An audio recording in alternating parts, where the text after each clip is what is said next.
Welcome to Rainmakers TV, where we cover the world, and here we are still at the University of Washington Global Social Entrepreneurship Competition. Gail, I just love it. GSEC is so much fun. You like it too.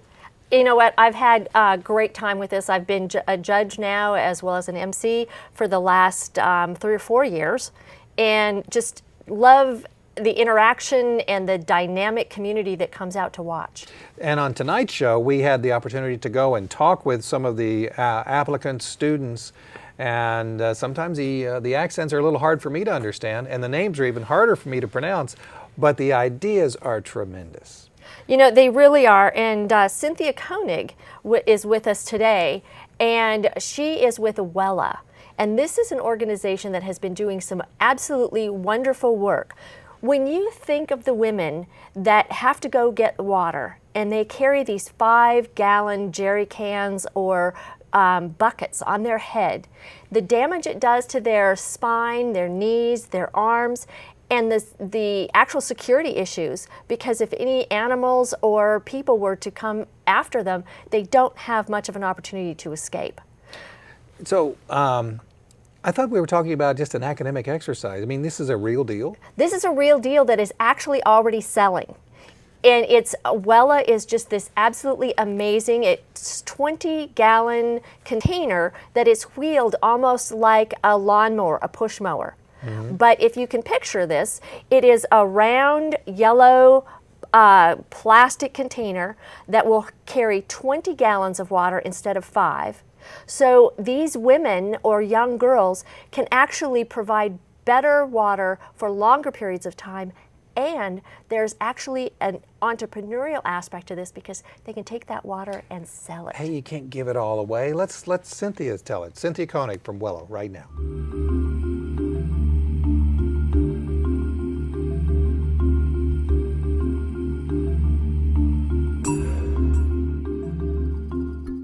Cynthia, so the project relates to water, right? First off, what university are you from, and then what is your project?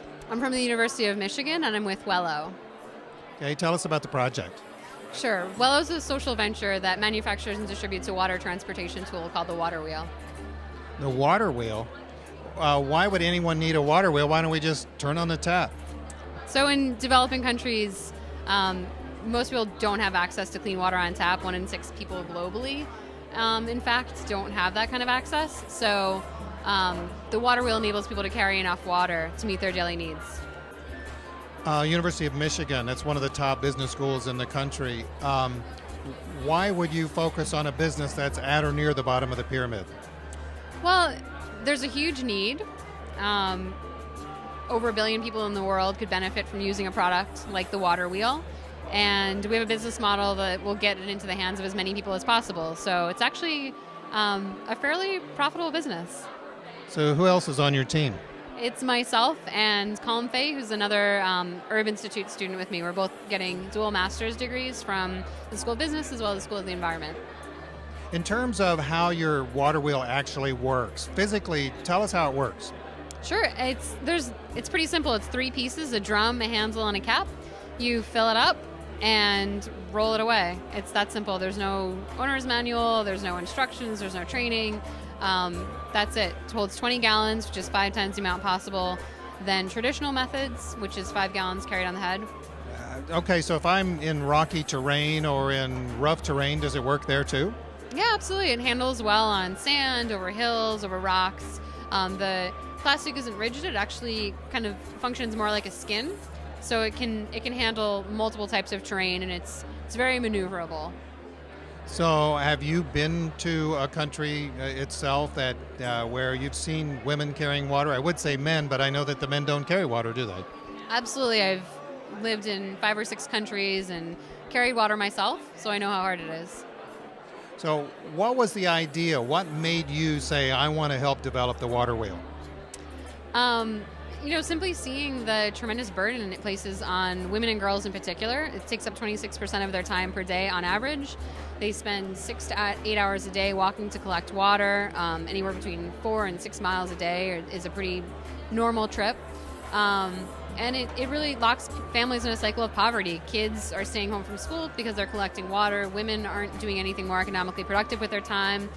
And it's it locks them in poverty. Hey, now the competition itself, how has the Global Social Entrepreneurship Competition here at the University of Washington helped you, hurt you? How has it been? Oh, it's been a tremendous help. It's been amazing to have such great resources to work with, first of all. Our team mentor was fantastic and dedicated so much of his time and energy and expertise to the project, which is help us move it light years forward. Going through the process of developing the business plan and then getting to spend a week pitching it and refining it has been invaluable. Thank you very much.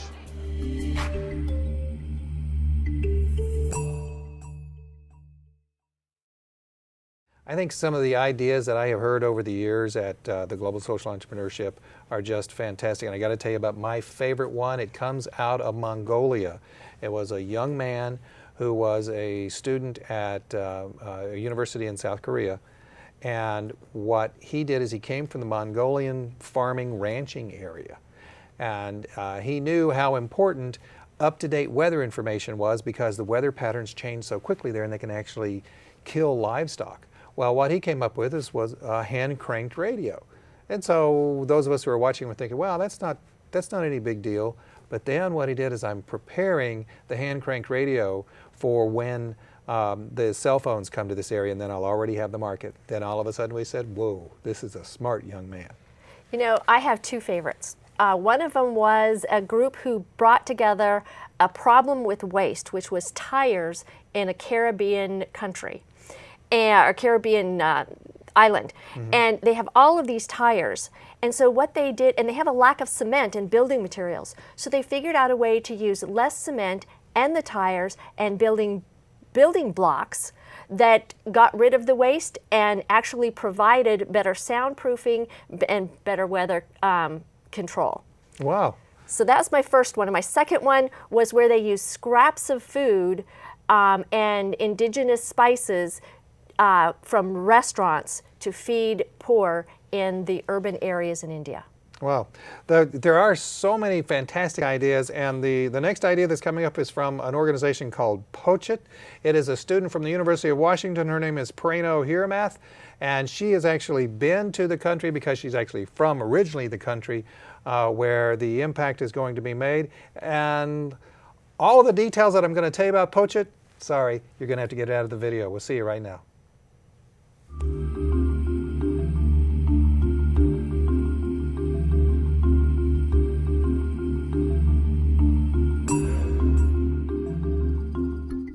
What university are you from, and then what's your project? Yeah, I'm from the University of Washington, and my team is Point of Care Technologies. We're a group of engineering students at the University of Washington, and our product is called DX Mobile. So you're an engineering student as opposed to a business student. How come you're in a business competition? Well, we found that in order for us to really, deploy our technologies and bring these important life-saving technologies to people who are in need, we need to kind of get that initial fundraising and support as well as the global network. And I think GSEC has really helped us with that. All right, so tell us about what your product will do. Yeah, so we are making a smartphone-based modular diagnostic system for healthcare so that a healthcare worker can go out into the field and diagnose a patient at the point of care.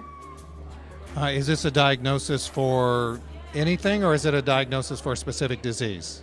Well, we found that in India, a lot of the problem is that in order to find an appropriate treatment, you need a good diagnosis. And we're focusing initially on two diagnostics. We have an electrocardiogram as well as an in-development jaundice meters for babies who have jaundice. The beauty of our technology is that all of these different diagnostics are centered on a single smartphone. So are all of your team members from the University of Washington and from India too? Actually, so all of them are from the University of Washington, and all of us are basically Seattle-based.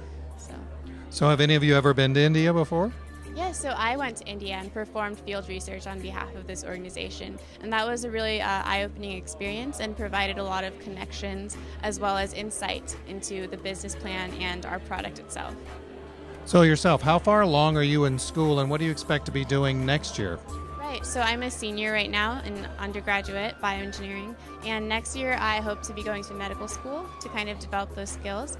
And as far as our organization goes, we're part of a student group that we formed at University of Washington as well, Bioengineers Without Borders, and we are, looking for new people to come into the company as well. So, being local, this obviously isn't your first time to Seattle, but has the Global Social Entrepreneurship Competition helped you? Yeah, it's been great. I've been able to meet people from all over the world, and that's a great experience, as well as a lot of the connections that, there are organizations like PATH in Seattle, but providing that connection between the different organizations, such as PATH and University of Washington, that's really what GSEC has done. Well, very good. Thank you very much.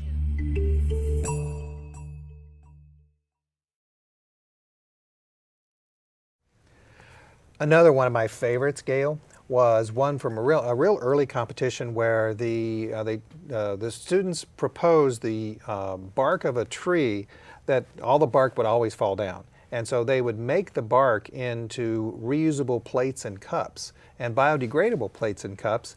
And because it was waste material, because it would ultimately just rot back into the ground, and there was so much of it that they were making a business out of it. And for a $300 machine, a village could make a living. And our next one that we're going to be hearing about is called OmniHaler. And this is a group of people who have gotten together and developed a very medically used inhaler that is simply done. It actually can survive all kinds of temperatures. It's just very economical, sustainable business, and actually can provide medical benefits in some of the rural areas at a very cost-effective price point. So I'm not sure that I completely understand it, and that's probably is okay, because all I just need to know is that it works. But where do all these ideas come from? I mean, is there somebody coming on high and saying this idea is for Ethiopia, this idea is for Kenya, this idea is for Vietnam, or whatever? It's interesting. These students and teams that have come together come from all walks of life, from all parts of the world, and they see a need within their community or within a community that they're familiar with, and they decide to solve the problem, and it's that simple. So Baden and Misra, is that right? Baden and Misra, and these were the two team members who came to talk about the OmniHaler. Right.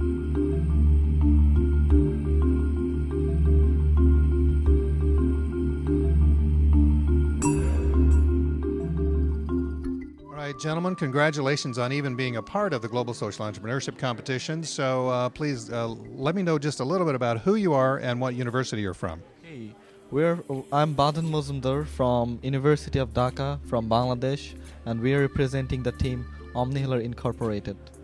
And you, sir? Oh, I am Hassanul Kadir Mirza from University of Dhaka, Bangladesh, and I am representing the OmniHaler Incorporated too. All right, so the university in Bangladesh. So how far along are you in school? Oh, this is our last year actually. We are in our business school for 3 years, so only 6 months to go. After these 6 months, we will go for our business that we have proposed here. So you're both ready to go out and do your business of some kind out in the world? Oh, definitely we are. Actually, as our business is for the society, then we think that we can add some values to the society through our business. So we're definitely on with our project. All right, so please describe your business. Okay, so we are going to produce an inhaler at a lower cost, which will be made from an abundant plant in our country. We'll be using that plant as our raw material, and we have 11.6 million asthma patients in our country, and 66% of them are not getting any kind of medication.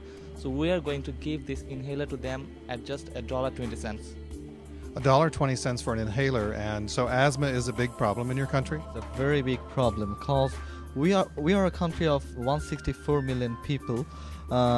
In a very specifically, our country is around 2/3 of one of the states from USA, Idaho, in size, and we have got very overpopulation as well as overpolluted in our country. So people has got asthma. Okay, because of asthma, they can't work. The children can go to school. and the 66%, it means around 7.5 million of the total asthma affected, they're not having any kind of medication. We are just thinking about these people, sir. So how many people will you employ? Actually, we will be employing 700 people per annum who will be working in our distribution channel. We are calling them micropreneurs, the new breed of micro entrepreneurs, and 160 landless farmers. And also 3,200 family members of theirs will be benefited through this project. All right, so from a business standpoint, what's the good part and then what's the bad part of your proposal? Because there's no perfect business. Exactly. So I will go with the bad part first of all. Bad part is that since the business is uncertain, uncertainty is everywhere. Okay, since we are talking about a drug product, so we have to go with the clinical trial phases. We are not ignoring these phases, but it's a bit problematic phase and time-consuming matter that we are thinking about, and and there are some regulatory issues too. And about the good part, I want to say about only one thing. Whenever society needs a product and we are just meeting the demand, so what are the good that you can deliver actually? That is the best part, I will say. I'll be saying that employment is a great problem in our country. There are people in the villages who don't have any work, any jobs, any businesses. So we'll be employing them and just removing the concept of intermediaries who helps to increase the prices, and that increases the prices for the end consumers. So we're mitigating that problem. So this is a huge advantage in our project. Well, good luck to you both. I look forward to seeing your business in action sometime in the near future.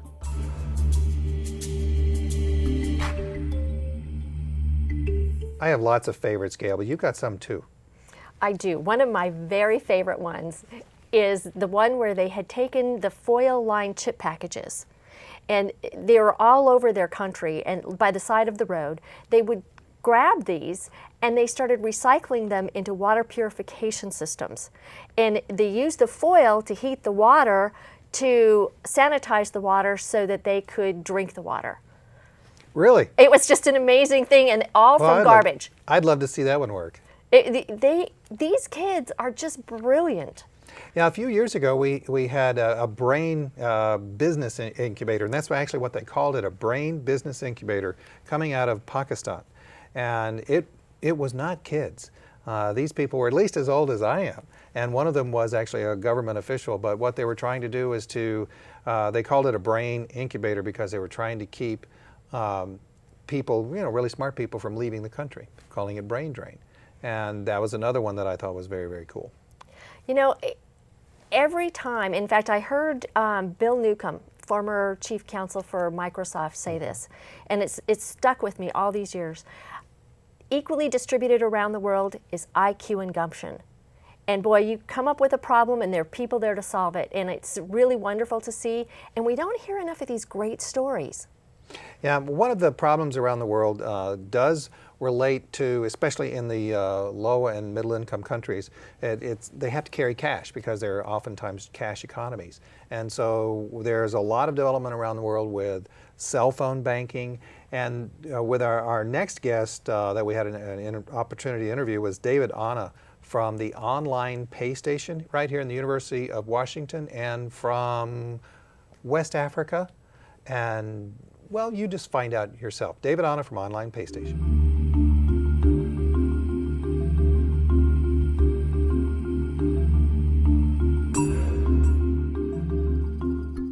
So, David, what university are you from? What country are you from? And what's your project?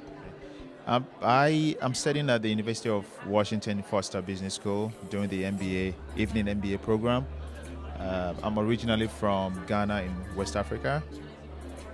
My team's project is it's about online pay station. The idea is to enable people in cash-based economies, which unfortunately happens to be in Africa a lot, enable them benefit from the online deals that you and I benefit from in the United States. So I'm not certain that I completely understand. How are they able to get online if the cash business is what they're used to dealing with? So, the idea is to promote e-commerce basically, and to undertake e-commerce, you need, number one, you need online access, you need internet access, and then above that, you need access to some means to complete online transaction. You need either a credit card or a debit card or some online bank transactions. In most of Africa, well, I wouldn't say most, but at least in Ghana, where we're focusing on, internet access is there. I mean, you wouldn't find internet access a lot in private homes, but there is a lot of internet cafes where people go and pay maybe a cent or something, and then they can browse, for several hours. So internet access is there. Unfortunately, what that means is that they can see the goods and services that you and I see. They see things about Black Friday, they see online deals and all that. But because they lack credit cards, they lack bank accounts, they lack debit cards, they're not able to take advantage of those deals. So it sounds like what you're describing is you're kind of a combination of an internet service provider and a bank at the same time. Is that right? Kind of. So our business model has it that would partner with internet cafes. So you're partially right. We would also partner with banks to enable us to bank-to-bank transactions. So that's how we would pay the American or the European merchants that we buy the goods and services from. So there will be those partnerships, but we're not taking over either. We're not playing in any of those fields. We'll just be a broker. So it would be a broker between the consumer, the retailer, which could be any of the existing global retailers, or some of the local African retailers that we would help put their goods and services online, and then would also bring them together with the banks and other financial institutions and the shipping companies to ensure that goods and services get to the people that they need to get to in Africa. One of the big parts of the Global Social Entrepreneurship Competition is to create employment. So how many employees do you think, either employees or entrepreneurs, do you think that your proposed business creates? It's huge. It is. I can't even start to give you numbers. I mean, I can start to tell you the ripple effect that we're going to be having. So, number one, we're talking about going to have our own satellite, our own pilot locations where we'll start our business, and then number two, we'll franchise it out to these internet cafes that are already there. What does that tell you? More business for them, so they can go ahead and employ more people. Okay. Beyond that, we are also looking at helping local businesses who today are limited to they are limited in reach to only the geographical areas that they are, because there's nothing like they don't have online access. So if I'm a retailer, if I'm a business and I sell furniture, or I sell arts and crafts, or I sell electronic stuff, and I'm based in Seattle, it's only the people in like my 10-block radius that could come to my store that I can reach, right?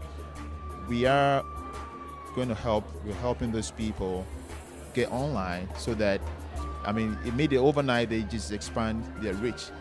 Okay, they start selling more goods. Whoever manufactures their goods for them start manufacturing more. A lot more people get jobs. Okay. The other thing, the primary thing that we're also helping with is the fact that because people in cash-based economies are not able to shop online, like I said previously, they are not able to benefit on the online deals that you and I benefit from. So I'll give you an example. A textbook. There's this physics textbook. Most people in Africa would recognize it's Abbott. It's a physics textbook by this British writer called Abbott.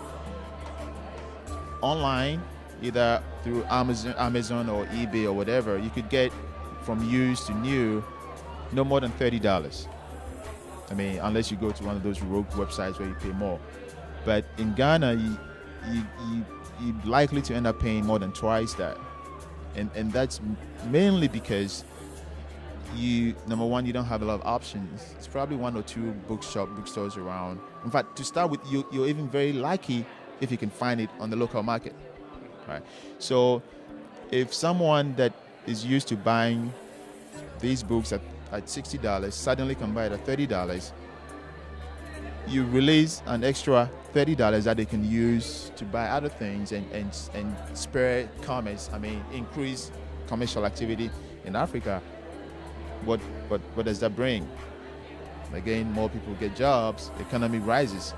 I have a strong aversion to a lot of the some of the other plans I've seen, and basically some of the type of help that the West pushes to Africa, in the sense that it targets, and they're very well intentioned, but it targets the bottom of the pyramid. Okay, and it's very good. I mean, but I think Africa is getting to a point where nobody in the world needs you to come help them build toilets and bathrooms, and you know what I mean. What the world needs across the globe is commerce. Help me do business. Help me create more jobs. I develop my economy and my people. I mean, if you lift an entire economy up, it doesn't matter whether you're up there, you're in the middle tier of the pyramid, or you're at the bottom of the pyramid. Everyone gets lifted up. Well, startup businesses have a lot of issues. There's barriers to entry to startup businesses. What's the biggest barrier to entry for you? Biggest barrier.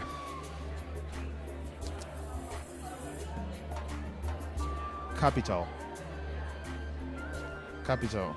And here's why. The market is there. We know that.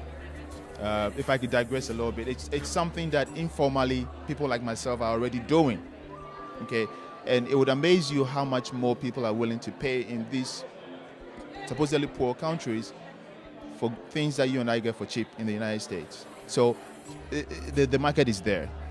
Okay, what's left, and the plan is there. Like I said, I'm doing it. Others are doing it on the informal basis. We know what it takes to get it done. I just need the capital to formalize it, to spread, to spread our reach, So you're from the University of Washington, at least for the purposes of the competition. Has the Global Social Entrepreneurship Competition been good for you and your team? Absolutely. I mean, the good and the bad combined has been very good for me personally. I've learned a lot. I've met a lot of nice people, good people from across the world. But most importantly, the GSEC program has a coaching, an extended coaching program from when you get shortlisted all the way up to when the competition starts. And it's just wonderful. It's just wonderful. I mean, we got paired with very, very wonderful people. Steve was my coach, and he's just awesome. Yeah. David, thank you very much.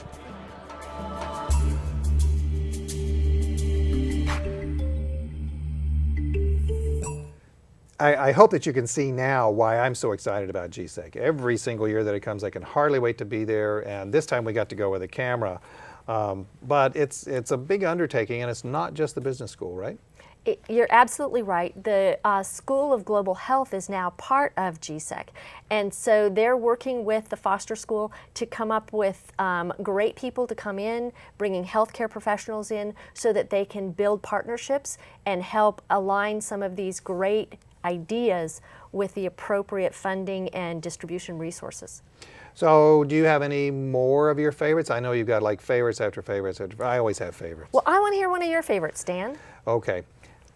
Thank you very much. At my house, plastic bags grow like rabbits have made them, and it's just plastic bags are everywhere. Well, it's the same way over in countries all over the world, and in it's either Indonesia or Malaysia, I don't remember which, but the proposal is to take all these plastic bags and make them into purses and handbags and wallets and make them into things. I thought it was just as cool as it could be, and then they added their own local cultural flavor, so they were very, very colorful. I liked them. I want them. You know, those are the kinds of things that you can buy online, I would suspect. And I would think that we ought to be able to go to the Global Social Entrepreneur website, GSEC website, to find out how these teams are doing and how you can get some of their products. By the way, that gives a good opportunity for me to tell the audience, if you want to know how to reach the University of Washington Global Social Entrepreneurship Competition website, we're going to put it up on our website, which is www.rainmakers.tv. And we'll make sure that you have an opportunity to get there. Or you can just go in and search for it yourself. You can do UW, GSEC, and then that'll make it. So Bruce, are you saying that we just have a few seconds left? We got 10 seconds left? Wow, GSEC was fun this year, right? It was, and I'm already looking forward to what's going to happen next year. We'll see you next week on Rainmakers right here.